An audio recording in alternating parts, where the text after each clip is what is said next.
저는 경자입니다. 70살이고 수술은 미뤄도 되잖아 라는 말은 바로 제 아들이 저희 응급수술 대신 아내의 생일 파티를 선택하며 했던 말입니다. 그날 밤 저는 오랫동안 무시했던 부동산 중개인에게 조용히 전화를 걸어 분양 계약서에 서명했고 아무에게도 알리지 않은 채 아침 일찍 집 점검 일정을 잡았습니다. 제 이야기를 계속하기 전에 여러분이 어디서 이 영상을 보고 계신지 댓글로 위치를 남겨주시고 가족의 배신에 맞서고 오랜 침묵 끝에 자신의 힘을 되찾는 이야기를 더 듣고 싶으시다면 좋아요와 구독 버튼을 눌러주세요. 왜냐하면 다음에 일어난 일은 엄마가 더 이상 참지 못할 때 얼마나 조용히 사라질 수 있는지를 보여줄 테니까요. 저는 30년 넘게 A 회사에서 기록을 관리하다가 5년 전에 은퇴했습니다. 이 일로 부자가 되진 못했지만 모든 영수증, 등기서류, 계좌 비밀번호, 보험 증서를 제 아들이 한 번도 물어본 적 없는 내화 상자에 꼼꼼히 정리해 두었습니다. 어제 오후 비의원 의사는 제 위벽을 누르고 있는 덩어리가 악성이라 다음날 아침에 바로 제거해야 한다고 했고 손이 떨리고 목이 말랐지만 제일 먼저 아들에게 전화를 걸었습니다. 남은 가족이 아들뿐이었고 혹시 무슨 일이 생길까 봐 곁에 있어줄 사람이 필요했으니까요. 남편이 기차 사고로 세상을 떠난 후 38년 동안 혼자 아들을 키웠습니다. 주말과 휴일에도 일했고 여행이나 외식도 포기하며 아들이 고등학교를 마치고 대학에 가서 등록금이나 식사 문제에서 아버지의 빈자리를 한 번도 느끼지 않게 하려고 했습니다. 아들은 세 번째 벨의 전화를 받았고 제가 종양과 수술, 그리고 차마 입 밖에 내지 못한 두려움에 대해 말하자 잠시 달력을 확인하는 듯 멈추더니 아내 생일이라 올 수 없다고 했습니다.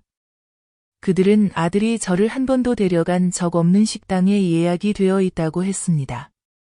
아들은 제가 필요한 게 있는지 묻지도 않았고 생일 파티를 미뤄보겠다는 말도 하지 않았으며 그들이 온라인에 자랑하는 집의 계약금을 제가 마련해줬다는 사실도 기억하지 못하는 듯 보였습니다. 전화를 끊고 나서 저는 이미 알고 있었던 사실의 무게를 온전히 느끼며 한참을 앉아 있었습니다. 아들은 분명히 했습니다. 아내의 저녁 식사가 제 목숨보다 더 중요하다고요. 38년의 희생이 한마디 말로 지워졌습니다.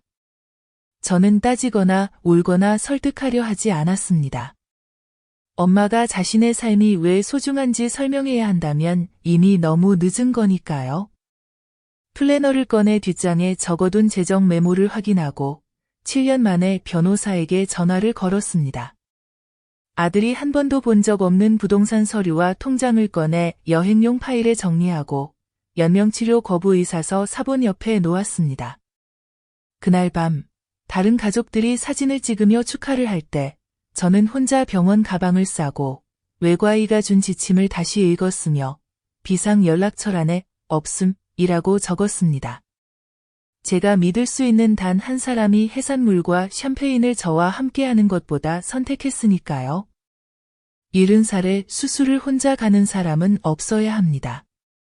하지만 저는 그랬습니다. 복도 건너편 이웃이 제 탁자 위 병원 봉투를 보고 안부를 물으러 왔을 때 저는 미소를 지으며 아들이 일이 바빠서 나중에 올 거라고 거짓말을 했습니다. 제가 사랑했던 유일한 사람이 이미 저를 버릴 수 있는 존재로 여긴다는 사실을 설명하고 싶지 않았으니까요. 자기 전 마지막으로 아들에게 메시지를 보내 내일 9시에 수술이 시작된다고 알렸고 혹시 시간 되면 전화하라고 했더니 아들은 엄지척 이모티콘과 잘해, 우리 내일 브런치도 있어 라는 메시지를 보냈습니다. 병원 이름조차 묻지 않았습니다. 그날 밤 저는 잠들지 못했습니다. 새벽 6시에 택시를 불러 현금으로 계산하고 혼자 병원에 들어가 서류를 간호사에게 건넸습니다. 간호사는 정말 동행이 없냐고 2번이나 물었고 저는 고개를 끄덕였습니다. 아무것도 달라지지 않았으니까요. 다른 환자들은 가족이 가방을 들어주고 남편이 베개를 고쳐주고 딸이 마지막 격려를 해주는데 제 아들은 시간조차 확인하지 않았습니다. 수술실로 들어가기 전 간호사가 다시 한번 연락할 사람 없냐고 묻자 저는 이미 전날 밤 마지막 희망까지 묻었다고 말했습니다. 마취에 들어가며 숫자를 거꾸로 세는데 가슴이 답답했던 건 수술 때문이 아니라 깨어났을 때 마주할 침묵 때문이었습니다. 회복실에서 눈을 뜨자마자 문 쪽을 바라봤지만 아무도 오지 않았습니다. 아들은 오지 않았고 전화도 하지 않았으며 신경 쓰는 척조차 하지 않았습니다. 아들은 저녁 식사 예약 때문에 저를 버렸고 저는 여전히 그의 집 대출금을 내고 있었습니다. 그날 아침 저는 확실히 알게 되었습니다. 생일 케이크가 수술 때 위 제 몸보다 소중하다는 사실을요. 수술 다음 날 스스로 퇴원 서류에 서명하고 다시 택시를 불러 병원을 나왔습니다. 아들은 여전히 연락 한 번 없었고 제가 살아남았는지조차 묻지 않았습니다.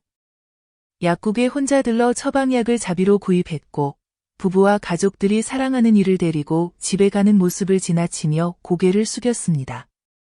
오직 저만이 모든 의료진이 긴급하다고 판단한 수술을 받고 침묵 속에 병원을 나서는 사람이었습니다. 집에 도착했을 때 나는 신발도 벗지 않았고 앉지도 않았다.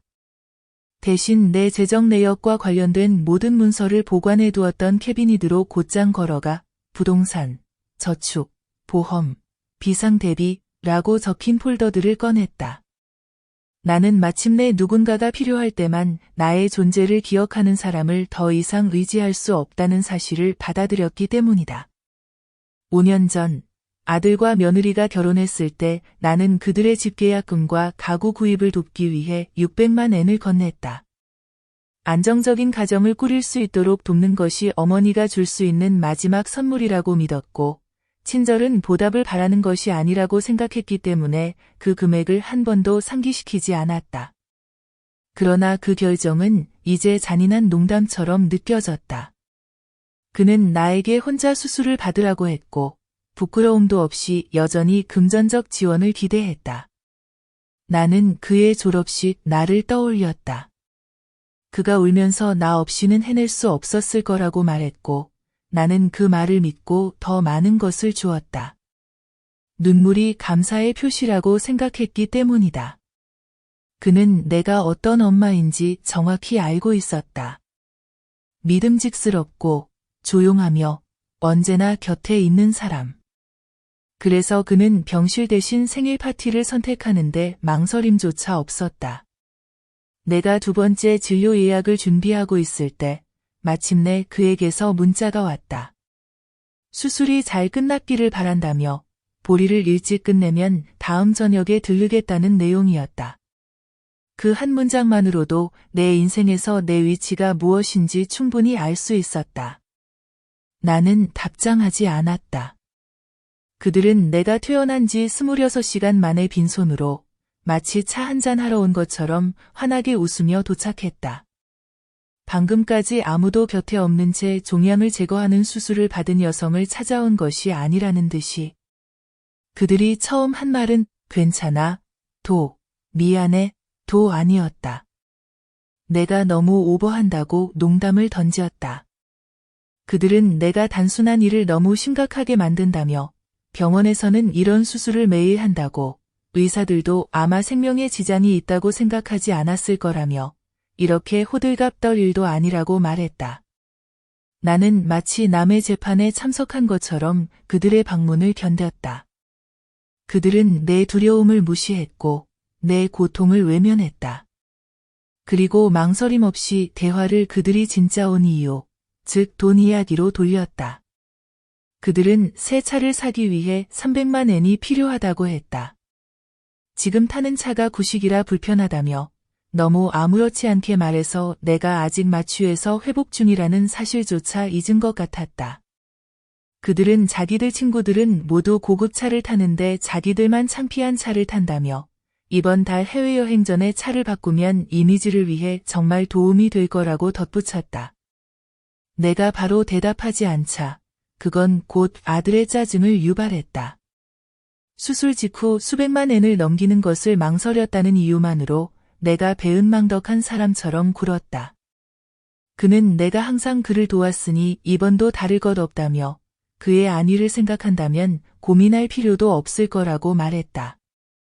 며느리는 내가 혼자 살고 빚도 없고 거의 돈을 쓰지 않는다며 필요하지도 않은 돈을 붙들고 있는 게 말이 안 된다고 했다. 둘 다 내가 번 돈을 지키는 것이 이기적이라고 여기는 눈빛이었다. 그들은 내가 단지 절다는 이유로 전 재산을 줘야 한다는 듯이 말했다. 그들은 그동안 있었던 일에도 불구하고 여전히 나를 찾아와 주는 것에 내가 오히려 고마워해야 한다고 했다. 병원에 버려둔 것이 사소한 잘못에 불과하다는 듯이. 그들은 자신들이 얼마나 독립적으로 되었는지 자랑스러워해야 한다고 했지만 동시에 자신의 생활을 위해 돈을 구걸하고 있었다. 그 순간 나는 더 이상 그들을 가족으로 보지 않았다. 나는 심장만 뛰는 은행 계좌가 되었다.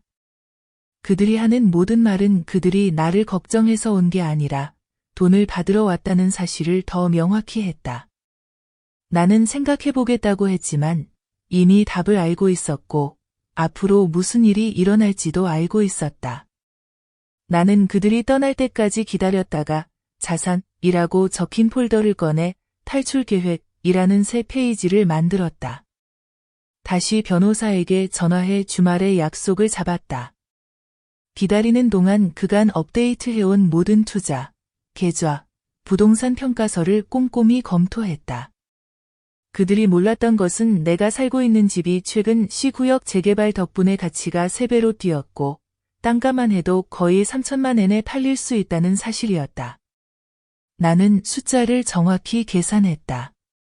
부동산 자산, 현금성 저축, 연금 수령액을 합치면 그들이 항상 짐작했던 것보다 훨씬 많은 재산을 갖고 있었다.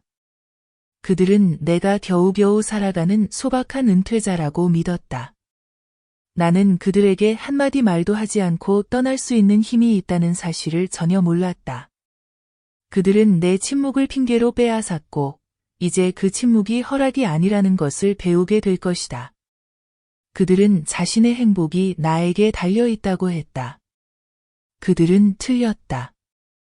3일 후 나는 변호사 사무실에 모든 관련 서류를 들고 갔다. 부동산을 매각하고 계좌를 이전하고 비상 연락망을 새로 작성하는 법적 절차를 시작하기 위해서였다. 내 아들이 나를 병원에 버릴 수 있다면 내가 쌓아온 모든 것에 더 이상 접근할 권리는 없다고 결심했기 때문이다. 변호사는 등기부, 최신 감정서, 남편이 35년 전 세상을 떠난 후 한 번도 업데이트하지 않은 상속 서류를 검토했다. 그리고 내가 부동산과 관련 자산의 단독 소유자이므로 아들의 동의나 알림 없이도 즉시 매각이 가능하다고 확인해 주었다. 저는 현장에서 매물 등록 절차를 승인하고 부동산 중개인 A와 중개계약서에 서명했습니다. 그는 최근 B구역의 개발로 인해 제 집이 이 지역에서 가장 인기 있는 매물 중 하나가 되었으며 제가 신속한 내부 점검과 사진 촬영 패키지에 동의한다면 일주일 이내에 여러 건의 제안을 받을 수 있을 것이라고 설명했습니다. 저는 매물 준비를 승인하고 내부 출입을 위한 열쇠를 건네주었으며 모든 소통은 이메일로 해달라고 요청했습니다. 서면 기록을 남기기 위해서였는데 이미 제 아들이 이 사실을 알게 되면 제 결정을 번복시키기 위해 비합리적이거나 정신적으로 불안정하다고 비난할 것을 알고 있었기 때문입니다. 그 후 저는 은행을 방문해 유동 자산의 일부를 별도의 지점에 새로 개설한 계좌로 이체하여 누군가가 제주 계좌에 접근하더라도 이사 자금에 간섭할 수 없도록 했습니다. 은행에 있는 동안 자동이체 내역을 모두 점검하고 그들의 공과금을 대신 내주던 정기이체도 중단시켰습니다. 그들은 그 월별 납부금이 어떤 합의나 의무가 아니라 엄마로서 조용히 돕고자 하는 본능에서 나온 것임을, 그리고 그 본능을 자신들에게 더 이상 이득이 되지 않을 때까지 이용했다는 사실을 결코 알아차리지 못했습니다. 저는 요양시설 A의 관리인에게 연락해 최고급 생활 공간의 개인 투어를 예약했습니다. 이 공간에는 전담 간호, 식단 관리, 입주자 건강 프로그램이 포함되어 있었으며 아들이 행정실수나 이웃의 소문을 통해 알지 못하도록 제 친정성으로 예약했습니다. 신청비는 현금으로 지불했고 가능한 한 빠른 입주일을 요청했으며 관리인은 서류 심사와 보증금 입금이 주말 전까지 완료되면 30일 이내에 입주할 수 있다고 확답했습니다. 저는 모든 필수 서류가 담긴 폴더를 받아와 그날 저녁 의료평가서, 돌봄 선호 체크리스트, 상속 포기 선언서를 작성했습니다. 이로써 이사 후에는 예외 서류에 직접 서명하지 않는 한 제 직계 가족이 제 일에 접근할 수 없도록 했습니다. 저는 제가 무엇을 하고 있는지 아무에게도 말하지 않았습니다. 친구도, 이웃도 1년에 2번 의무적으로 카드를 보내지만 결코 전화하지 않는 가족에게도 말하지 않았습니다. 이미 동정은 일시적이지만 침묵은 영원하다는 사실을 배웠고 그들이 제게 씌운 어머니라는 틀을 스스로 해체하는 동안 방해받고 싶지 않았기 때문입니다. 그들은 제가 항상 곁에 있을 거라고 생각했습니다. 그들은 제가 항상 네 라고 대답할 거라고 생각했습니다. 그들은 제가 절대 떠나지 않을 거라고 생각했습니다. 그 주가 끝날 무렵 저는 집에 3건이 제안을 받았고 그중 2건은 희망가를 초과했으며 저는 30일 내 마감, 조건 면제, 점검 즉시 자금 이체가 보장된 가장 깔끔한 제안을 수락했습니다. 그들이 제가 무엇을 했는지 알게 된 후에는 지연이나 논쟁, 재고의 여지를 남기고 싶지 않았기 때문입니다. 저는 이사업체에 연락해 보관이 포함된 풀서비스 패키지를 예약했고 평일 오후로 일정을 잡아 이웃의 시선을 최소화하고 주말의 발길이 잦아 아들에게 소문이 퍼질 위험을 피했습니다. 매각이 진행되고 이사 일정이 잡히자 저는 아들과 며느리에게 마지막 연락이 될 편지를 쓰기 시작했습니다. 그 어조는 차갑고 직설적이며 감정이 배제된 것이었습니다. 왜냐하면 저는 이미 제 설명을 들어주지 않는 자신들에게 이득이 될 때만 듣는 이들에게 시간을 충분히 허비했기 때문입니다.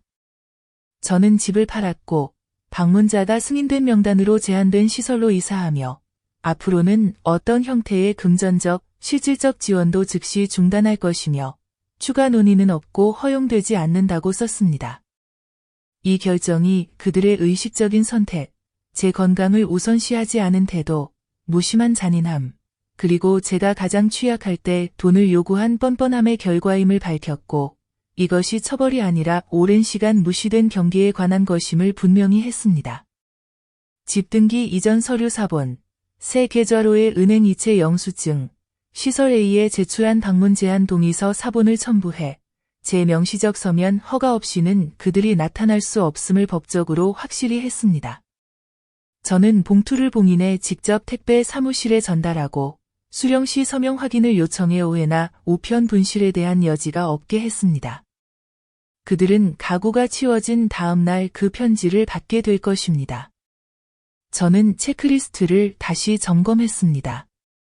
집 매각 완료, 은행 계좌 이동, 공과금 해지, 우편물 이전 신청, 최종 진료 기록 이관, 수임자 문서의 수혜자 지정 없음으로 제작성, 디지털 계정 비밀번호 변경으로 그들이 다시는 어떤 정보에도 접근할 수 없도록 했습니다. 저는 제 삶의 모든 영역에서 그들의 접근을 지웠습니다. 그들은 단순한 분노가 아니라 무관심 속에서 단절된다는 것이 무엇인지 알게 될 것입니다. 그들은 더 이상 어떤 권리도 없다는 사실을 깨닫게 될 것입니다. 그들은 연민보다 편의를 선택했고 이제 그 대가를 감수하며 살아가야 할 것입니다. 이삿짐이 도착한 아침, 나는 가져갈 목록을 준비해 이삿짐 직원들에게 건네주고 포장이사 동의서에 서명했으며 내가 시설 A로 가져갈 계획이 없는 모든 물건을 치우도록 지시했다. 단, 한 개의 여행 가방, 잠긴 서류철, 내 핸드백만 따로 남겨두라고 했다. 내가 떠난 뒤 그 집에 어떤 것도 남지 않기를 누구도 주장하거나 논쟁하거나 악용할 수 있는 물건이 남지 않기를 원했기 때문이다. 남자들은 빠르고 효율적으로 일했다. 가구, 박스, 가전제품을 트럭에 실었고 나는 부엌 의자에 앉아 마지막으로 내 계좌의 잔액을 확인했다. 집을 판 보증금 전액, 즉 3,200만 엔이 몇 시간 전 모두 입금되어 있었다. 요양원 관리자로부터 전화가 와서 오늘 안에 내 방이 준비될 것이며 오후 2시까지 차가 올 것이라고 했다. 나는 약속한 장소에서 모든 짐을 챙기고 기다릴 것이니 절대 지체 없이 체크인 절차를 시작할 수 있다고 확인했다. 오후 1시 47분, 이삿짐 직원들이 마지막 박스를 테이프로 봉하고 트럭을 잠그는 동안 거리로 자동차가 급히 들어오는 소리가 들렸다. 마지막 체크리스트에서 고개를 들자 내 아들과 며느리가 집이 비워지고 있다는 사실을 알고 당황한 얼굴로 차에서 내리는 것이 보였다. 그들은 이삿짐 직원들을 밀치고 들어오려 하며 무슨 일이냐고 소리치고 내 이름을 부르며 설명을 요구했다. 나는 자리에서 일어나 현금으로 마지막 잔금을 이삿짐 반장에게 건네고 그들을 쳐다보지 않은 채 문 쪽으로 걸어갔다. 내가 수술 후 홀로 회복하던 나를 외면했던 그들과 마주서기 전까지 아무 말도 하지 않았다. 아들은 무슨 일이냐고 물었고 목소리가 떨리고 말이 급했다. 나는 전날 우편으로 보냈던 봉인된 편지를 그에게 건네주며 배달이 늦었겠지만 그 안에 내가 할 모든 질문에 대한 답이 들어있다고 말했다. 그리고 그 이상 대화는 없을 것임을 분명히 했다. 며느리는 즉시 울기 시작했고 내 소매를 잡으며 왜 아무 말도 안 했냐고 기다려달라고 모든 걸 고칠 수 있다고 애원했다. 나는 그들이 내 수술날 생일 파티를 택했을 때 이미 그들의 우선순위가 어디에 있는지 분명히 했다고 말했다. 그녀는 내가 과민 반응한다고 가족은 다투고 화해하는 법이라며 내가 너무 냉정하다고 했다. 나는 그녀가 내 병상에 앉아 자기 생일이 내 수술보다 더 중요하다고 했을 때 나는 영원히 조종당하는 관계를 끝내기로 결심했다고 상기시켰다. 아들은 목소리를 높이며 내가 비이성적으로 행동한다고 누가 압박했느냐고 정신적으로 문제가 있는 것 아니냐고 왜 이런 극단적인 일을 자기와 상의 없이 했냐고 따졌다. 나는 혼자 가라 고 말한 그 남자는 내 결정에 관여할 자격을 이미 잃었다고 했다. 나는 집을 판 이유는 내 집이었기 때문이고 계좌를 옮긴 이유는 더 이상 내 삶에 그가 접근하는 것을 신뢰하지 않기 때문이며 내가 떠나는 건 아기가 아니라 생존 때문이라고 소중히 여겨지지 않는 부모는 그저 소모품일 뿐이라고 말했다. 아들은 내가 가족을 망치고 자신을 망신시키고 이웃들이 보고 있다고 했다. 나는 실제로 이웃들이 차도와 현관에서 서로 속삭이며 상황을 지켜보는 것을 가리키며 자신의 행동이 대낮에 드러난 기분이 어떤지 물었다. 며느리는 무릎을 꿇고 일부러 그런 것이 아니고 너무 힘들어서 그랬고 내가 너무 멀리 갔다고 애원했다. 나는 그녀가 스테이크와 디저트 사진을 온라인에 올리는 걸 병상에서 지켜보며 과연 누가 찾아올지 홀로 생각했던 순간을 상기시켰다. 그녀는 후회한다고, 그때 왔어야 했다고, 이제야 얼마나 아팠을지 이해한다고 했지만 나는 그녀 목소리에서 나를 잃는 두려움이 아니라 돈을 잃는 두려움만 들렸고 죄책감이 역사를 바꾸게 둘 생각이 없었다. 그들은 내가 어디로 가는지, 왜 이런 일을 하는지, 이제 어떻게 해야 하는지 물었다. 나는 그들에게 임대 계약도 있고 차도 있고 서로가 있으니 수십 년 만에 처음으로 자신들이 무시하던 여자의 도움이 없이 미래를 만들어야 할 거라고 말했다. 나는 그들을 지나 이삿짐 직원에게 마지막 배송지를 건네고 고마움을 전한 뒤 그들이 멈춰달라고 애원하고 반성했다며 바꾸겠다고 약속하며 한때 나를 케이크와 촛불을 위해 밀쳐냈던 손으로 나를 붙잡으려 했지만 등을 돌렸다. 그들은 책임 없는 용서를 원했다. 내 고통 없는 내 돈을 원했다. 내 곁에 있지 않으면서 내 삶에 접근하길 원했다. 나는 시설 A에서 온 대기 중인 차에 올라타 여행 가방을 뒷좌석에 두고 마지막 확인 서류가 든 폴더 옆에 앉았다. 그리고 운전사에게 출발하라고 말했다. 창문을 두드리는 소리, 뒤에서 울부짖는 소리, 자신들이 너무 늦게 경각심을 깨달은 이들의 절박한 연기를 무시했다. 차가 멀어질 때 나는 뒤돌아보지 않았다. 그들은 수년간 나를 투명인간 취급해왔다. 내가 요양시설에 도착하자마자 마지막 서류 작업을 마치고 신분증을 제출했으며 방문 제한 선호도를 확인하고 의료 기록 양식을 넘겼으며 내 아들 또는 그의 아내를 포함한 어떤 가족도 공증된 서면 승인 없이는 내 방, 기록, 일정에 접근할 수 없다는 선언서에 서명했다. 전체 입주 비용에 대한 보증 수표를 건네고 새 계좌를 이용한 월 납부 계획을 확인했으며 모든 우편물이 시설의 비공개 접수처로 오도록 요청했다. 이는 누군가가 내 옛 우편함의 편지, 쪽지, 조작적인 사과를 몰래 넣거나 누군가의 불편함에 대해 내가 책임감을 느끼게 하려는 시도를 막고 싶었기 때문이다. 직원들은 이용 가능한 활동, 의료 옵션, 입주자 정책을 안내해 주었고 나는 가능한 가장 사적인 일정을 선택했다. 공개 방문의를 거부하고 전화 접근도 거부했으며 나에게 연락하려는 모든 시도는 단호히 거절해달라고 분명히 했다. 나는 너무 오랫동안 누군가가 필요할 때만 나를 찾는 이들에게 항상 접근 가능한 삶을 살아왔기 때문이다. 나는 필수품만 풀었다. 내 신분증, 의료 처방전, 가족 외부의 법적 집행인을 지정한 채로 다시 쓴 봉인된 유언장, 그리고 나와 함께 아들을 키웠으나 그가 어느 부모가 학비와 집계약금을 냈는지 잊어버린 모습을 보지 못하고 먼저 세상을 떠난 남편의 사진.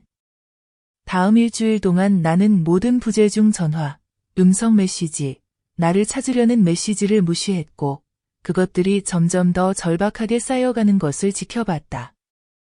혼란에서 분노로 애원으로 바뀌는 과정을 보며 프런트 데스크에 그들의 번호로 오는 모든 전화를 차단하고 모든 택배는 개봉하지 않고 반송해달라고 지시했다.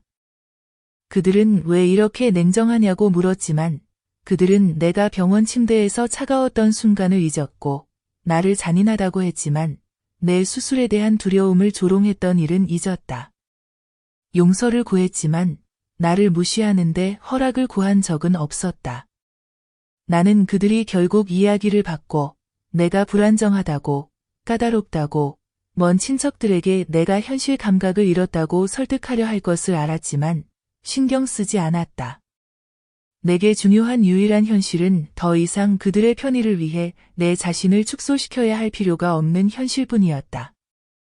아들은 월세를 낼 수 없고 모기지 상환금이 불어나고 신용카드 빚이 쌓이고 서연이 가족 스트레스로 휴직한 뒤 직장도 잃었을지 모른다고 문자했지만 나는 답하지 않았다.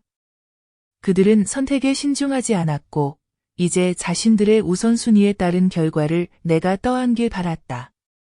내 위기 때 호화 생일 파티를 열고 사진과 디저트에 수백만 원을 쓰고 자랑스럽게 SNS에 올렸으며 돈이 다 떨어져서야 자신들이 뒷전으로 밀어놨던 엄마를 기억해냈다.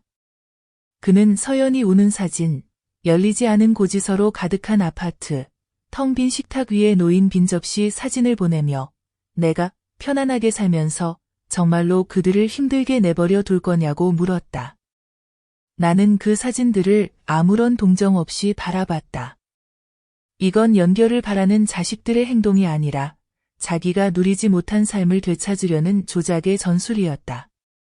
그들은 내가 병원에 있을 때 그들이 보낸 모든 메시지를 읽었다는 걸 잊었다. 내 두려움을 노인네의 호들갑이라며 비우던 내용, 직접 가야 하나, 아니면 꽃만 보내면 되나 고민하는 대화, 그 모든 말들이 내 기억에 각인되어 어떤 사과도 뚫고 들어올 수 없게 날카로웠다. 그들은 내가 서연의 SNS에서 본 명품 가방, 수입 와인, 스파 패키지 영수증을 잊었다고 생각했다. 그 게시물들은 지워지지 않았고 그저 더 많은 고난을 주장하는 새 게시물 밑에 묻혔을 뿐이었다. 마치 과거가 충분히 힘든 척하면 사라질 것처럼. 나는 어떤 공개 입장도 내지 않았다. 그들의 친척에게 답하지 않았다. 논쟁도 해명도 하지 않았다. 그들이 내게 씌운 역할에서 그냥 사라졌다. 나는 내 의료 기록의 비상 연락처를 변호사 씨로 바꿨고 이번 시에는 지정된 법률팀에만 통보하라고 분명히 했다. 또다시 수술에서 깨어나 아무도 오지 않은 현실을 마주하고 싶지 않았기 때문이다. 나는 유언장을 다시 고쳐 마지막 화해 조항의 가능성조차 삭제하고 아들과 며느리에 대한 모든 언급을 지웠으며 내 재산을 지원 없이 자녀를 키운 한부모를 위한 주거 교육기금에 지정했다. 그들은 왜 남에게 돈을 주느냐고 물었다. 나는 가족에게 모든 걸 주고도 결국 버려진 기억을 떠올렸다. 그들은 어떻게 피를 저버릴 수 있냐고 물었다. 나는 피가 얼마나 빨리 나를 저버렸는지 기억했다. 나는 오후마다 워크숍에 참석했다. 사교가 목적이 아니라 내 시간을 내 일정, 내 기대와만 연결된 구조로 채우기 위해서였다. 다른 입주자가 가족이 있냐고 물으면 나는 그냥 그들을 벗어났다고만 대답했고 그들은 조용히 고개를 끄덕였다. 왜냐하면 그들 중 많은 이들도 자식이 더 이상 부모를 한 인간으로 보지 않고 비상대책으로 보기 시작하는 그 순간을 느껴봤기 때문이다. 나는 더 이상 내 행동을 정당화할 필요를 느끼지 않았다. 나 자신을 지키는데 사과하지 않았다. 그들은 자신의 선택을 명확하고 계산적으로 했다. 이제 그들이 만든 침묵 속에서 살아가야 할 것이다. 내가 이사 온 지 일주일 후 시설 A에서는 그 달의 첫 가족 방문 행사가 열렸다. 다른 거주자들이 꽃과 구운 과자, 주말 계획으로 자녀와 손주들을 맞을 준비를 하는 동안 나는 내 이름을 명단에 올리지 않고 방에 머물렀다. 지갑이 바닥나거나 평판이 위태로울 때만 나를 기억하는 사람들을 위해 더 이상 단 1초도 시간을 쓰고 싶지 않았기 때문이다. 직원들이 방문자 출입증을 나눠주고 복도에서 성을 부르며 출입 등록을 받는 동안 나는 커피나 공동 라운지 활동 제안을 모두 거절하고 대신 시설의 유산 설계 세미나 등록에 집중했다.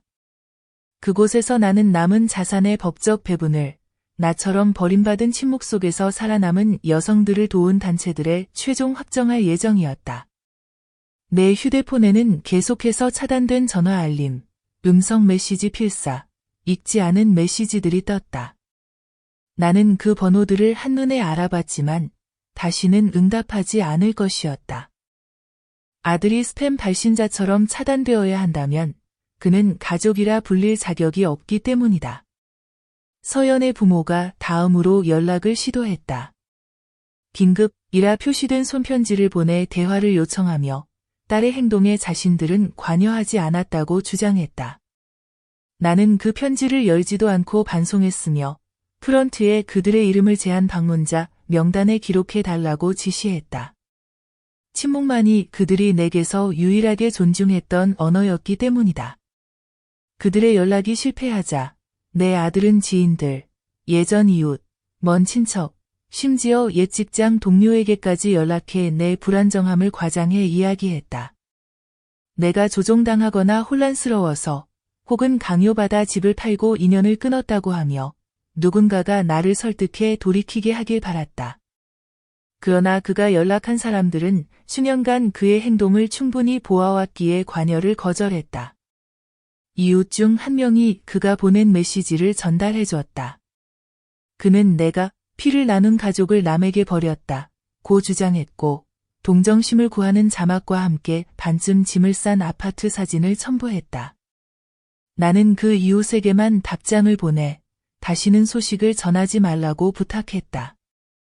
고통이 사람을 더 친절하게 만드는 것은 아니라는 것, 때로는 그저 더 시끄럽게 만들 뿐이라는 사실을 나는 이미 받아들였기 때문이다.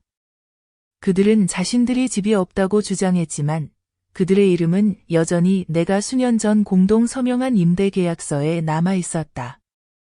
그들은 내가 사라진 것처럼 배신이라는 단어를 사용했지만 내가 수술을 받고 퇴원 후 식사조차 사주지 않으면서 더 비싼 옷을 입고 사진을 찍으며 와인을 마셨던 그 시절, 내게 전화 한 통 하지 않았다는 사실은 잊었다.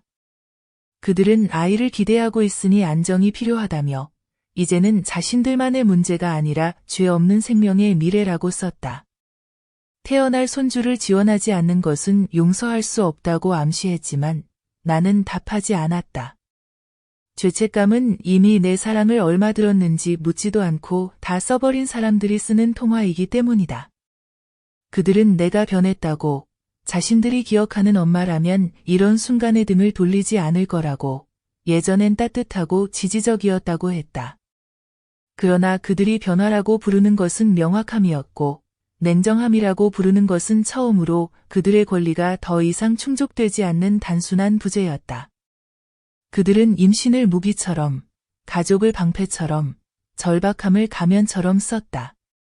내가 가장 필요할 때 그들이 호사와 편안함을 충성심과 연민보다 우선시하는 모습을 나는 이미 지켜보았다는 사실을 잊은 채였다. 그들은 내게 감정적 학대를 했다고 비난했지만 한 번도 병원에 내 상태를 확인하려 전화하지 않았고 집에 데려다 주겠다고 한 적도 없었으며 내가 무서웠는지 물어본 적도 집이 이미 팔리고 난 뒤가 아니면 찾아온 적도 없었다. 그들의 사과는 필요에 맞춰 이루어졌고 후회는 상속이 사라지고 문이 닫힌 뒤에야 찾아왔다. 그들이 원한 것은 화해가 아니라 이익의 회복이었다. 나는 알림을 아예 무시하기 시작했고 서연이 관리하던 가족 디지털 캘린더 구독을 해지했으며 예전 사진들도 모두 기기에서 삭제했다. 이는 악의가 아니라 필요에서 비롯된 일이었다. 연결이란 돌봄이 아니라 의무일 뿐이라는 사실을 오랜 세월 속여왔기 때문이다.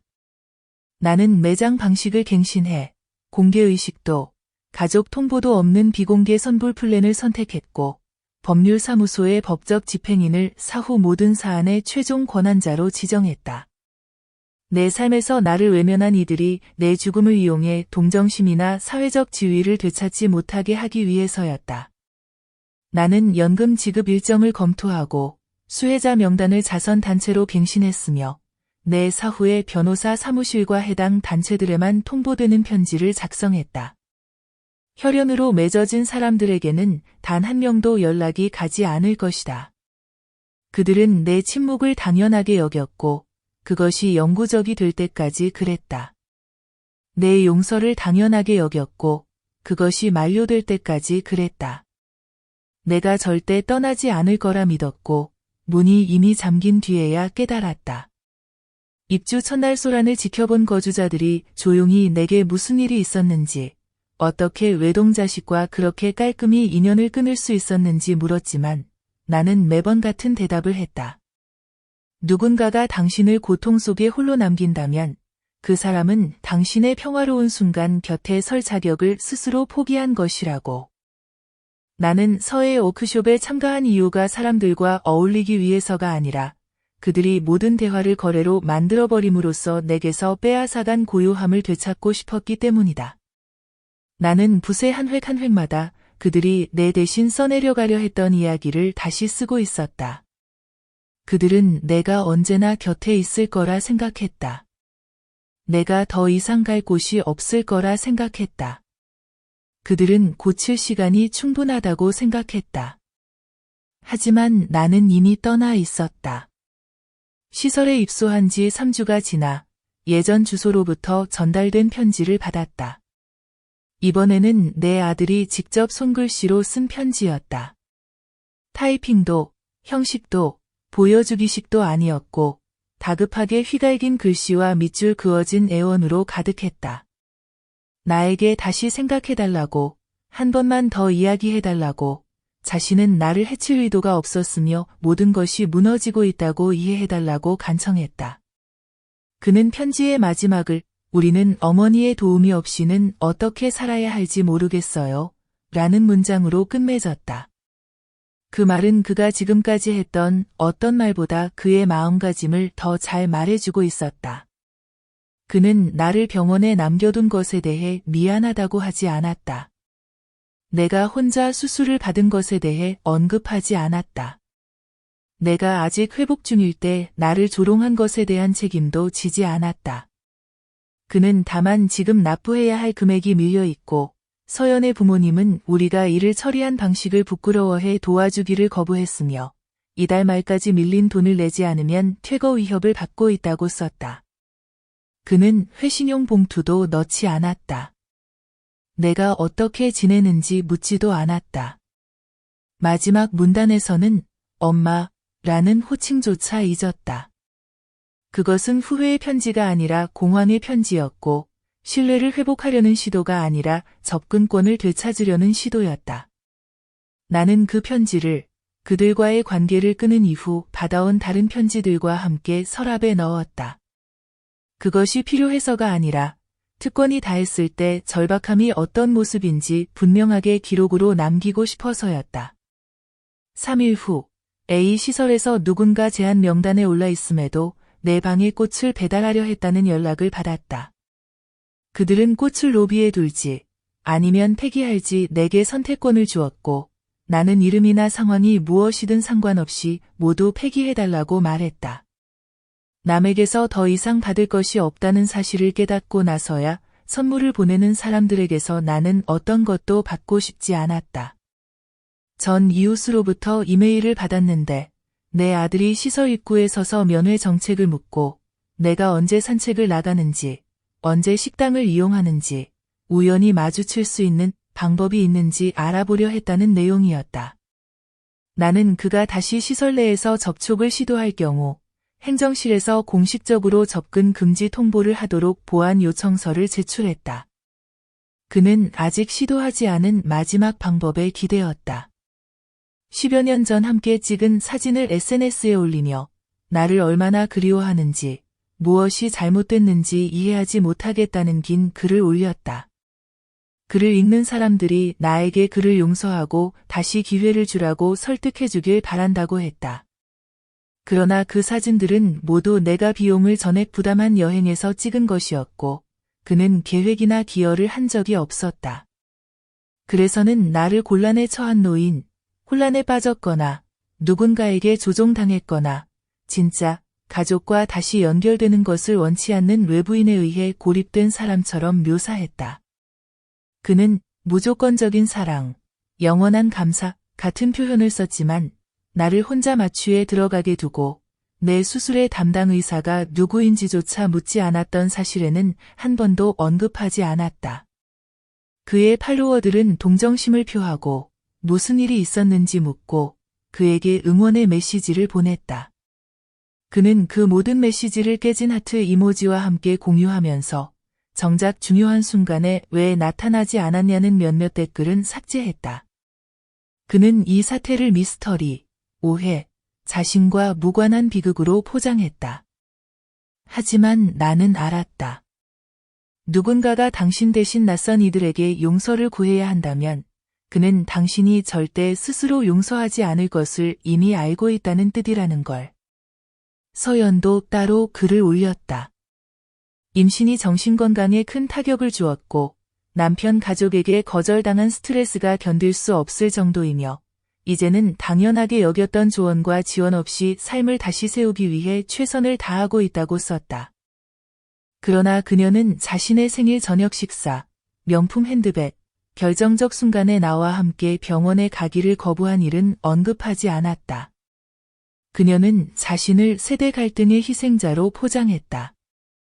내가 38년 동안 희생하며 그녀가 내가 마련한 집에서 내가 조용히 내준 공과금 아래에서 결혼 생활을 할 수 있게 해주었던 사실은 외면한 채였다. 내가 그 방정식에서 자신을 지운 지금 그들은 사실을 바로잡지 않은 채 이야기를 다시 쓰고 싶어 했다.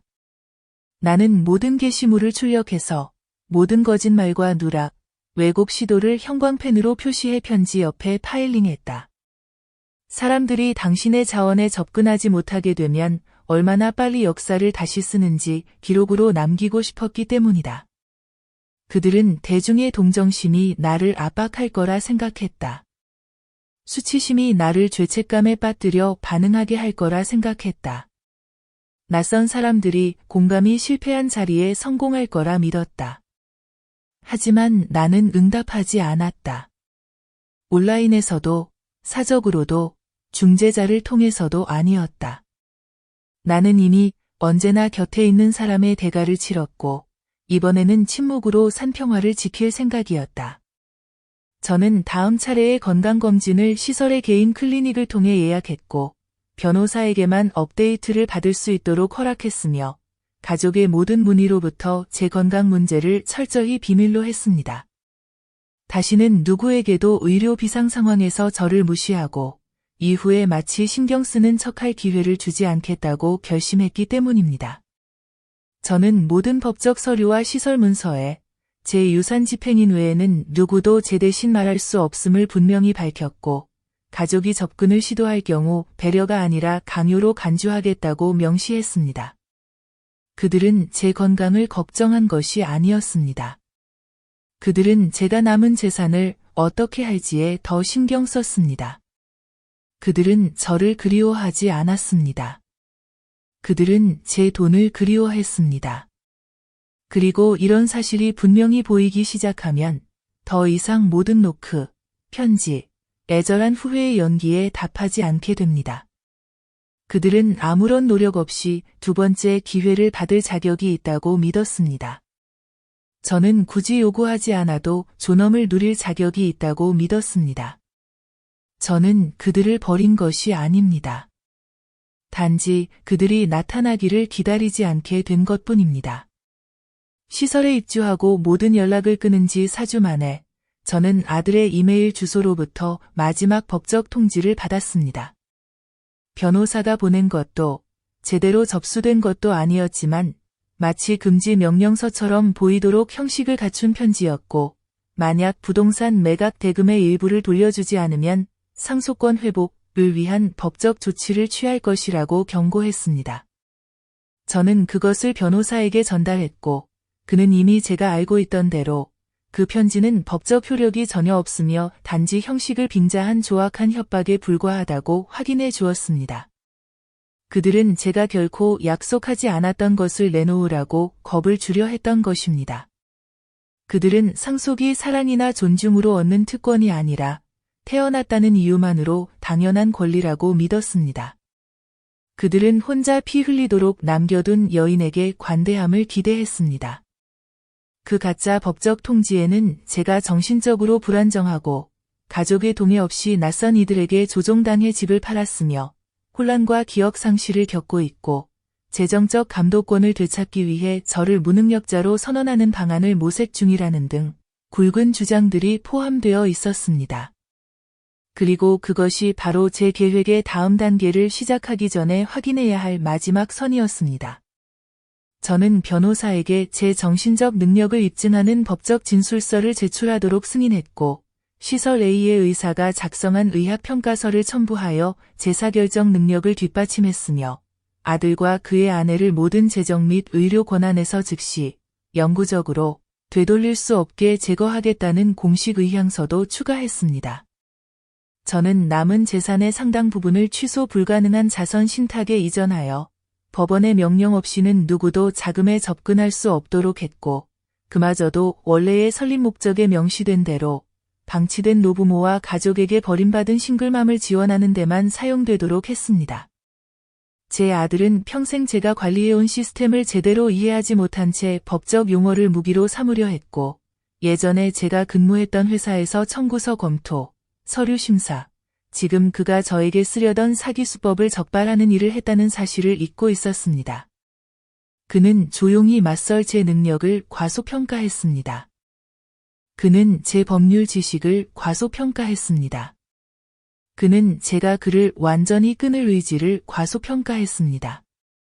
법적 보호 조치가 완료된 후 저는 시설 A에 추가 제한을 요청하여 앞으로 아들이나 며느리가 출입을 시도하거나 의료 청구를 하거나 제 상태에 대한 정보를 요청할 경우 즉시 당국에 공식 보고하도록 했으며 시스템에 두 사람의 이름을 착취 위험으로 등록했습니다. 그들은 단순히 정서적으로 저를 실망시킨 것이 아니라 재정적 강요, 디지털 조작, 법적 위협까지 넘어섰고 저는 더 이상 침묵으로 대응하지 않기로 했습니다. 그들은 책임지는 것만 빼고는 모든 방법을 시도했습니다. 사과 대신 협박을 택했고 연민 대신 서류를 택했습니다. 그 후 며칠 동안 더 이상 메시지도 꽃도 SNS 게시물도 오지 않았고 잠시 동안 다시 침묵이 찾아왔습니다. 상처받은 침묵도 익힌 침묵도 아닌 마침내 경계가 존중받을 때 찾아오는 이해해서가 아니라 더 이상 흔들 수 없음을 알기 때문에 찾아오는 당연한 침묵이었습니다. 저는 장기 요양 선호도를 업데이트하고 미래 비용을 선불로 지불했으며 시설장과 만나 가족의 개입이 전혀 필요 없는 후속 계획을 세웠습니다. 그리고 그녀가 긴급 상황 시 연락할 가족이 있는지 묻자 저는 없다고 대답했습니다. 보호받지 못하느니 혼자인 게 낫기 때문입니다. 저는 시설에서 제공하는 소규모 금융 문해력 모임에 참여했는데 돈 관리가 필요해서가 아니라 저처럼 오랜 세월 겪어온 조작에서 자신을 지키는 방법을 다른 입주자들에게 알려주고 싶어서였습니다. 그리고 저는 모든 것을 공유했습니다. 이야기, 시간표, 증거, 서류 기록을. 자신을 짐 취급하는 사람들의 삶을 위해 돈을 쓰지 않겠다고 결심한 것이 결코 잘못된 일이 아니라는 것을 누구도 미치지 않게 하기 위해서였습니다. 이후에 몇몇 다른 거주자들이 나를 따로 찾아와 아들과 딸, 조카, 조카딸이 그들의 계좌를 탕진하고 서명을 위조하고 유산을 요구하거나 조용한 하루를 원한다고 했을 때 죄책감을 느끼게 했던 이야기를 나눴다. 우리는 생존자뿐만 아니라 목격자, 즉 자신의 필요가 다른 모든 사람보다 뒤로 밀려야 한다는 말을 듣다가 마침내 아니오라고 말한 여성들로 네트워크를 만들기 시작했다. 그들은 우리가 소리를 지르지 않았기 때문에 약하다고 생각했다. 우리가 내어주었기 때문에 약하다고 생각했다. 우리가 떠났기 때문에 부서졌다고 생각했다. 하지만 우리는 지켜보고 있었다. 우리는 기록하고 있었다. 우리는 준비하고 있었다. 그 모임은 수년 만에 내가 들어간 첫 번째 공간이었고 그곳에서는 아무도 내가 무엇을 줄 수 있는지 묻지 않고 내가 어떤 일을 겪었는지만 물었다. 그리고 각자의 이야기는 내가 이미 의심하기 시작했던 사실을 확인시켜 주었다. 내 상황이 드문 것이 아니라 흔한 일이라는 것, 다만 자신의 자식이 자신을 버릴 수 있는 존재로 여긴다는 사실을 깨달으면서 따라오는 수치심에 가려져 있을 뿐이라는 것을. 나는 시설 내에 법률 상담 시스템을 만들자고 제안했고, 노인보호법, 자산보안, 위임장 철회에 특화된 변호사의 베터드 억세스를 제공하는 방안이었다. 행정실은 이 계획을 전폭적으로 승인했고, 우리에게 일주일에 한 번 모여 전략을 세울 수 있는 방을 배정해 주었다. 그들은 여성이 너무 늦기 전에 스스로를 지킬 수 있게 하는 것의 가치를 보았기 때문이다. 내 이름은 동료 자원이라는 항목 아래 시설 게시판에 올라갔고 나는 상담사나 순교자가 될 생각이 없음을 분명히 밝혔다. 나는 그저 그 건물에 있는 모든 여성이 설령 가족이 아니라고 해도 선택권이 있음을 알았으면 했다. 내가 더 많이 나눌수록 그들 모두가 한 가지 공통점을 가지고 있다는 걸 깨달았다. 그들은 자신을 선택할 허락을 기다리고 있었고 내가 마침내 그 허락을 준 셈이었다. 그들은 내가 상상할 수 없는 일을 하고 살아남은 여성으로 나를 보았다. 나는 내가 마침내 필요한 일을 한 여성으로 나를 보았다. 그리고 한 번도 떠난 것을 후회하지 않았다. 이사한 지 2달 후 A 시설에서는 분기별 점검 세션이 열렸고 거주자들은 비상 연락처, 건강 지시사항, 개인 파일 노트를 업데이트할 수 있었다. 나는 이 기회를 이용해 모든 친족 연락란을 영구적으로 잠그고 모든 항목을 변호사 정보와 장기간의 정서적 방임 및 금전적 강요 시도로 인해 모든 생물학적 가족 관계를 단절한다는 법적 문구로 대체했다. 나는 어떠한 상황에서도 가족이 연락받지 않을 것임을 확인하는 새 양식에 서명했고 사망이나 의식불명 입원 시에도 예외가 없도록 하였으며 보조 연락처도 제공하지 않았다. 왜냐하면 이미 내 외동아이가 내 긴급 수술을 귀찮은 일로 여겼던 순간을 겪었고 그 기억만으로도 침묵이 신뢰보다 안전하다는 사실을 확인하기에 충분했기 때문이다. 별도의 요청서를 제출해 내 사망 시 유산 집행인이 장례 절차가 모두 선납되었고 의뢰 없이 진행되며 어떤 가족에게도 공개되지 않음을 공식 통지하도록 했다. 왜냐하면 생전에는 나를 외면했던 이들이 죽음에는 남은 혜택을 찾아 유족 행세를 하며 나타날 것을 알았기 때문이다. 나는 법적 서류에 준호나 서연 또는 그들을 대리하는 사람이 문의할 경우 모두 내 변호사에게 직접 전달되고 개인적으로는 응답하지 않으며 직접 방문 시 즉각 보안 퇴거 및 법률 대리인에게 통보된다는 상세 조항을 포함시켰다. 나는 시설장과 다시 한번 내 생활 선호도를 명확히 했고 가족 관련 모임, 단체 행사, 외부 손님이 포함된 프로그램에서 내 이름이 빠지도록 했다. 더 이상 모두에게 누군가 기다리는 사람이 있다고 가정하는 공간에 존재하고 싶지 않았기 때문이다. 그 주 후반, 한 돌봄 보조원이 내 아들이 이번에는 법률사무소를 사칭해 서류를 전달한다며 가명으로 또다시 방문을 시도했다고 조용히 알려주었다. 나는 직원들에게 정식 출입금지 기록을 남기고 그의 이름을 시설 시스템에 플래그 처리해 앞으로 출입 시 자동으로 법적 조치가 개시되도록 지시했다. 그들은 무관심에서 공격적으로, 무심함에서 권리 주장으로, 이제는 조작에서 사기로 단 몇 주 만에 변했다. 단지 그들이 항상 열려있으리라 여겼던 문이 경고 없이, 그리고 완전한 법적 보강과 함께 잠겨버렸기 때문이었다. 나는 반응하지 않았다. 응답하지 않았다. 모든 것을 기록했다. 보안 프로토콜 재검토를 요청해 어떤 허점도 남지 않도록 했고 시설은 내방, 의료 접근, 방문자 설정이 완전히 차단되어 파일 변경이나 신체 접촉을 위해서는 직원 생체 인증이 필요하다고 확인했다. 즉, 간호사조차 내 상태를 공유하면 경고가 뜨게 된 것이다. 그 다음 날, 제3자 조정회사로부터 서연이 화해와 공동 해결을 위해 그들의 서비스를 이용했다며 모든 불만을 논의할 수 있는 중립 장소에서의 세션을 제안하는 편지를 받았다. 나는 그 문서를 곧장 내 변호사에게 팩스로 보냈고 변호사는 조정회사에 공식적인 중단 통보를 제출하며 내 입장이 이미 공증 및 등기된 지시를 통해 문서화되어 있음을 상기시켰다. 그들은 여전히 행동을 통해 접근권을 회복하려 했었고 여전히 중재자를 통해 나에게 죄책감을 느끼게 하여 대화를 유도하려 했으며 이것이 오해에서 비롯된 일이라고 가장하면서 내 의료적 위급 상황이 케이크와 축하보다 덜 중요하다고 결정한 순간부터 시작된 의도적 방기였음을 부정했다. 그들은 이것을 가족 드라마라고 불렀다. 나는 이것을 생존이라고 불렀다. 그들은 이것을 가슴 아픔이라고 불렀다. 나는 이것을 명확성이라고 불렀다. 그들이 쓴 모든 전술은 역효과를 냈다.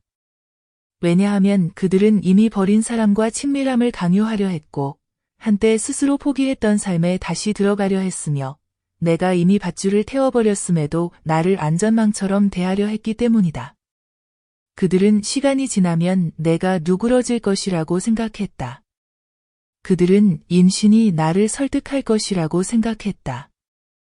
그들은 언어가 더 세련되어지면 돈이 돌아올 것이라고 생각했다.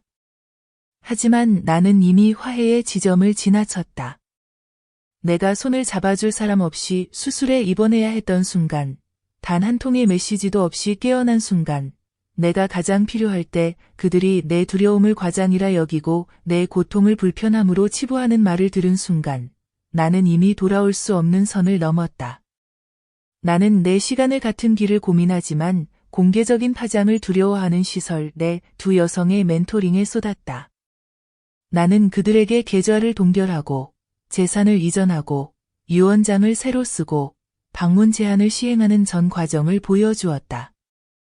왜냐하면 자기 자신을 지키는데 허락을 구하지 않는 순간부터 힘이 시작된다는 것을 알았기 때문이다. 우리는 함께 서류를 작성했다. 함께 자산 이전을 신청했다. 죄책감을 한 조항씩 지워나갔다. 나는 이 여성들이 공증된 서류 한 장, 서명된 페이지 한 장, 한때 두려움이나 의무로 살짝 열어두었던 문을 하나씩 잠글 때마다 그들의 목소리를 되찾는 모습을 지켜봤고 한 번에 아니요, 가 평생 당연하게 여겨진 삶을 뒤집을 수 있다고 상기시켰다. 그들은 아이들에게 사랑에는 경계가 있다는 것을 가르쳤다. 나는 모성애가 자기 희생을 요구하지 않는다는 것을 나 자신에게 가르쳤다. 시설 A는 신입 거주자들을 위한 원래 워크숍을 진행할 기회를 제안했고, 나는 인정을 받기 위해서가 아니라 그 건물에 들어서는 어느 누구도 혼자라는 것이 무역함을 의미한다고 다시는 믿지 않게 하기 위해 수락했다. 나는 그들이 더 이상 나타나지 않을 때 라는 제목의 체크리스트를 인쇄해 배포했고, 그 안에는 권리를 주장하고 재정적 통제와 정서적 독립을 되찾는 데 필요한 모든 법적, 감정적 단계가 담겨 있었다. 나는 그것을 공용 공간에 비치했고 매주 조용히 가져가고 한 번도 돌려주지 않았지만 항상 사용되는 것을 보고 꾸준히 보충했다. 나는 더 이상 단순히 떠난 엄마가 아니라 하나의 청사진이 되었다. 더 이상 참을 만큼 참은 여자가 아니라 하나의 경고가 되었다. 그리고 나는 결코 돌아가지 않을 것이다. 그들이 마지막으로 나에게 연락하려다 실패한 지 6주 후, 내 아들은 법적 메시지 포털을 통해 마지막 절박한 요청을 제출했다. 거기에는 긴급 가족 문제라고 적힌 타이핑된 편지가 첨부되어 있었고, 그 안에서 그는 서연이 임신 합병증으로 입원했고, 그들의 경제 상황이 악화되었으며, 자신은 실직 상태에다 퇴거 위기에 처했다고 주장했다. 그리고 가족의 정이라는 명목으로 마지막으로 도움을 요청한다며 내가 지금 나서지 않으면 그뿐 아니라 태어나지 않은 손주까지 외면하는 것이라고 암시했다. 그는 손주의 존재를 성장과 책임의 이유가 아니라 반복적으로 협상 카드로 사용해왔다. 그는 내가 어떻게 이렇게 냉정해질 수 있는지, 자신을 그렇게 정성껏 키운 사람이 어떻게 이런 사람이 되었는지 이해할 수 없다고 썼다. 마치 누군가가 그의 엄마를 빼앗아가고 돈과 고립만 신경 쓰는 낯선 사람으로 바꿔놓은 것 같다고 했다. 그러나 그는 내가 큰 수술을 혼자, 어떤 지원도 없이 불편한 존재로 치부된 채 겪은 사실을 단 한 번도 인정하지 않았다. 그는 자신과 서연이 원하는 건 행복한 삶뿐인데 왜 벌을 주느냐고 물었다. 하지만 그들의 행복은 언제나 내 희생으로 보조되고 내 은퇴 자금으로 충당되었으며 수십 년의 조용한 헌신으로 유지됐을 뿐 정작 중요한 순간에는 단 한 번도 존재, 공감, 인간적인 예의로 보답받지 못했다는 사실은 외면했다. 그는 이제 더 이상 남은 것이 없고 어디에 기댈지 모르겠다고 했지만 그 절박함 속에도 진정한 성찰이나 책임, 생일 저녁 식사, 무시하는 말, 찾아오지 않음, 병상에서의 잔인한 말, 감정적 조작과 거짓 법적 위협을 통한 접근 시도에 대한 직접적인 사과는 없었다. 그는 이것을 가족의 위기라고 불렀다. 나는 이것을 너무 오래 방치된 특권의 결과라고 불렀다.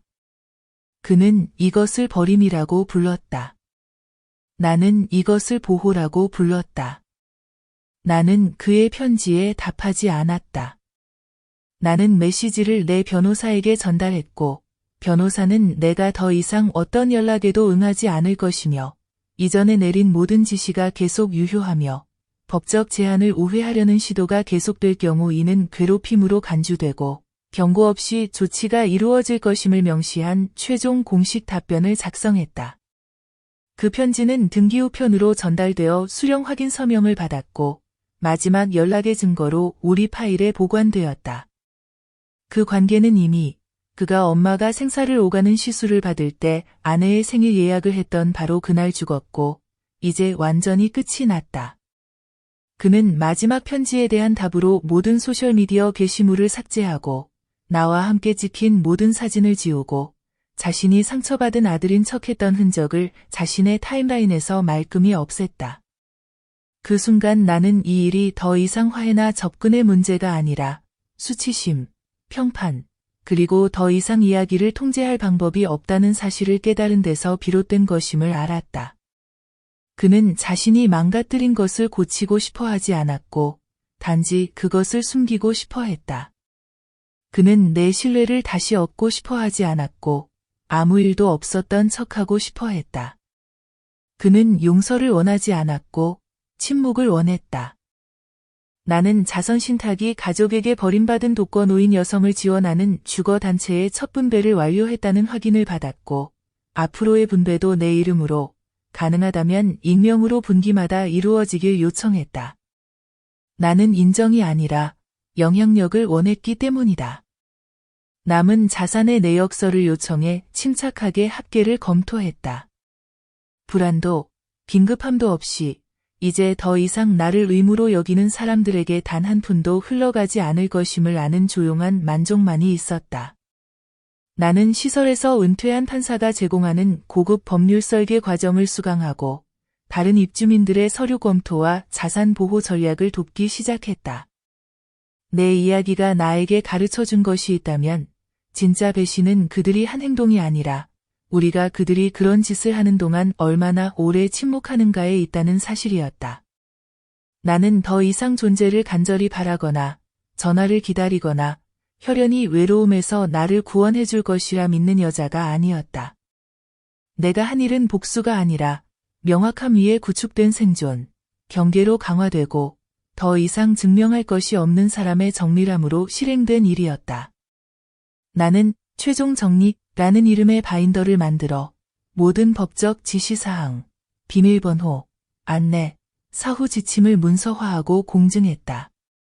다시는 누구도 내 유산을 왜곡하거나 내 부재를 자신이 슬픔의 희생자인 것처럼 보이게 이용하지 못하도록 하기 위해서였다. 나는 변호사와의 최종 유언장 수정을 예약해 자산 청산이나 시설 이동이 있더라도 분배 계획이 손댈 수 없게 했고 어떤 이유로든 사망 전후에 친척에게 연락하거나 자문을 구하지 않도록 하는 개인 조항을 추가했다. 시설 프로필을 업데이트해 장례식 없이 화장만 하고 모임도 공개적 언급도 없이 마지막으로 내 이름으로 여성 법률 지원 네트워크에 기금을 이체하는 것이 내 이름의 마지막 행위가 되게 했다. 나는 내가 퍼포먼스 대신 평화를 선택했던 그 고리를 닫았다. 나는 추모를 원하지 않았다. 연설도 원하지 않았다.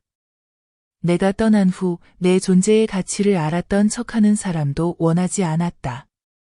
나는 진실을 원했다. 경계를 원했다. 한때 두려워했지만 이제야 비로소 이해한 침묵을 원했다. 때로는 가장 큰 사랑의 행위는 처음부터 당신의 존재를 받을 자격이 없던 사람들로부터 스스로를 떼어내는 것임을 알았기 때문이다. 때로는 마침표는 사과에서 오는 것이 아니라 다시는 열리지 않는 잠긴 문에서 온다. 때로는 가족이란 유대가 아니라 교훈이다. 3개월이 끝날 무렵 A 시설 직원들은 신규 입주자 오리엔테이션 그룹이 곧 구성될 예정이라며 내게 조언이나 안내를 해줄 의향이 있는지 물었다. 나는 주저없이 아들이 내 수술을 하찮게 여긴 그날 이후 내가 취한 모든 조치를 긴급성과 결과별로 정리한 서면 자료를 준비했다. 이는 한 번이라도 투명인간 취급을 받은 적 있는 누구라도 사랑이라는 이름 아래 빼앗긴 것을 되찾는 방법을 정확히 이해할 수 있도록 하기 위함이었다. 나는 그들이 당신을 이기적이라 부를 때 라는 체크리스트를 만들어 비공개 계좌 개설, 법률 대리인 지정, 상속권 박탈, 자산 재배분 방법을 사과 없이 안내했고 복사본을 입주동 모든 우편함에 넣었다. 이제는 살아남는 것만으로는 충분하지 않았고 다른 이들이 자신을 저버린 이들의 허락을 기다리지 않고 스스로 인생을 결정하는 힘을 느끼길 바랐다.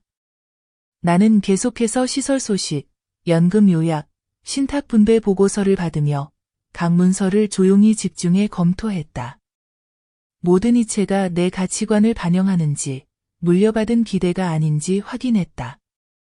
남은 세월은 수리와 화해가 아니라 나를 존중하지 않은 사람들에게 더 이상 부끄러움, 죄책감, 의무감을 느끼지 않고 살아가기 위한 것이었기 때문이다. 나는 그들이 몇 번이나 전화했는지, 몇 통의 편지를 보냈는지, 어떤 수를 썼는지 세는 것을 멈췄다. 그 어떤 것도 내가 위로가 필요할 때 조롱을 받았고 도움이 필요할 때 혼자 가라고 들었으며 함께 있길 바랐을 때 다른 사람의 저녁 식사가 더 중요하다는 말을 들었던 현실을 바꿀 수 없었기 때문이다. 그들은 회복에 얼마나 걸렸는지, 몇 밤을 누워 내가 왜 여전히 그들이 올 거라 믿었는지 고민했는지, 아들이 내 고통을 농담거리로 삼으며 한때 내가 도와준 식당에서 디저트를 기다리던 그 순간 내게 감정적으로 얼마나 큰 대가를 치르게 했는지 한 번도 묻지 않았다. 그들은 우연히 밀려난 것이 아니라 내가 마침내 깨달았기 때문에 제거된 것이다. 편할 때만 존재하는 충성심에는 사랑이 없고 이익이 사라질 때 찾아오는 후회에는 구원이 없다는 것을.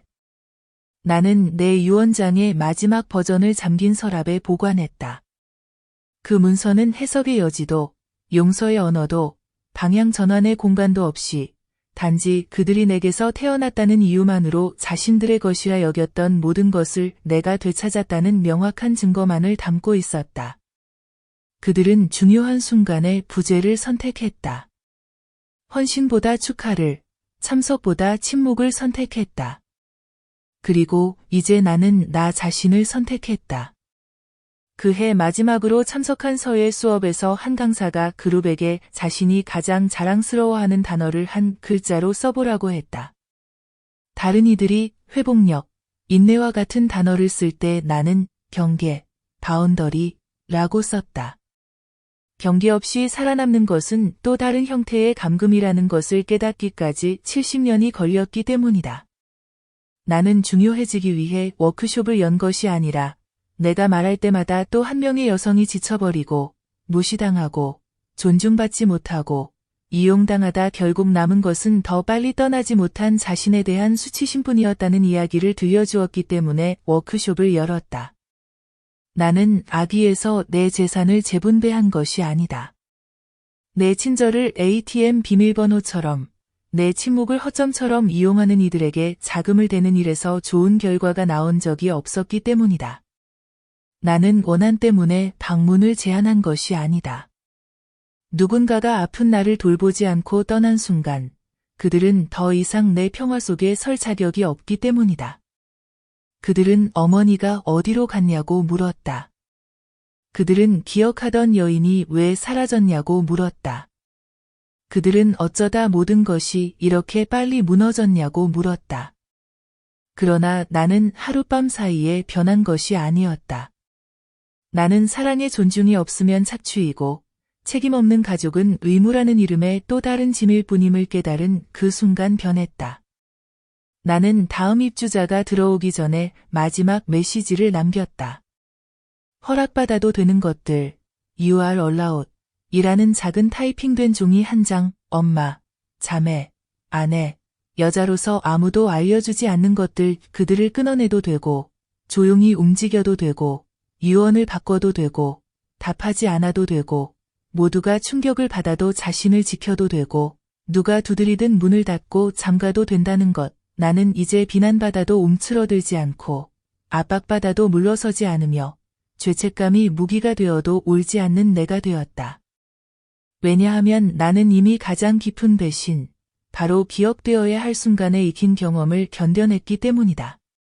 그리고 이제 하루하루가 지날수록 나는 온전히 살아갔다. 내가 얻은 것 때문이 아니라 마침내 내려놓은 것들 때문이었다. 그들이 필요로 했던 역할을 그만둔 날, 내 이야기는 끝났다. 내가 직접 결말을 쓴 날, 내 이야기는 시작되었다.